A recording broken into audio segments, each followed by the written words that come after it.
Hello.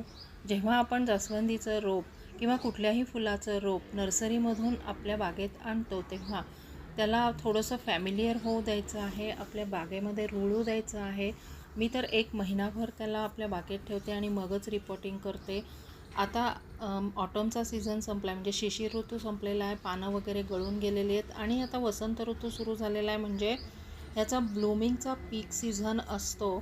जेवढं शक्य होईल तेवढं याला उन्हामध्ये ठेवायचं आहे.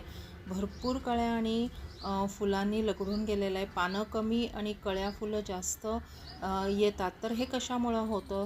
तर आपण भरपूर ह्याला खाऊसुद्धा द्यायचं आहे. जेव्हा ह्यांना कळ्या आणि फुलं भरपूर येतात तर तेव्हा त्यांना खूप खाऊची आवश्यकता असते. म्हणजे आपलं फूल जे आहे ते छान मोठं फुलतं. पण हे जे रोप आहे ह्याची साईज, फुलांची साईजच लहान आहे.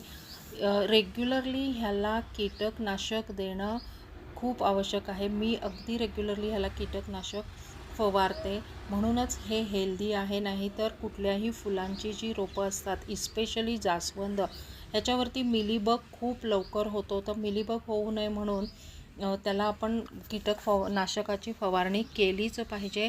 त्याचबरोबर ह्याला पूर्णपणे उन्हात ठेवायचं आहे आणि मी ह्याला रेग्युलरली कांद्याच्या सालीचं पाणीसुद्धा देते.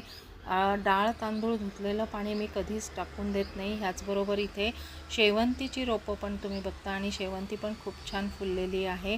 खुरपणी करायचीच आहे. मी कांद्याचे जर साली देत असते तर त्याबरोबर कांद्याच्या सालीसुद्धा ह्या पॉटमध्ये टाकते. त्याचा आपोआप डिकम्पोस्टिंग होतं.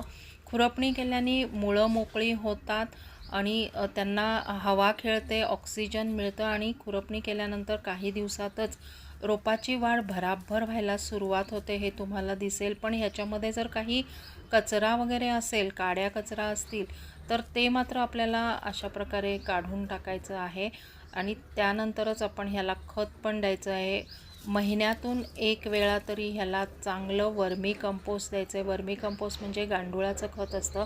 पिवळी झालेली वाळलेली अशी पानं काढून टाकायची आणि रेग्युलरली आपण ह्याला कीटकनाशकाची फवारणी करायची आहे. कारण कुठलंही फूल देणारं रोप असतं हे ह्याला कीड खूप लवकर लागते. मिलीबग असेल किंवा ॲफिड वगैरे खूप लवकर लागतं आणि सतत ह्याला दिवसभरातून जेवढं शक्य होईल तेवढं उन्हात ठेवायचं आहे. उन्हात ठेवल्यानेच ह्याला कळ्या छान येतात आणि भरपूर फुलं देतात. माझा व्हिडिओ कसा वाटला नक्की मला सांगा आणि सबस्क्राईब नक्की करा, लाईक करा.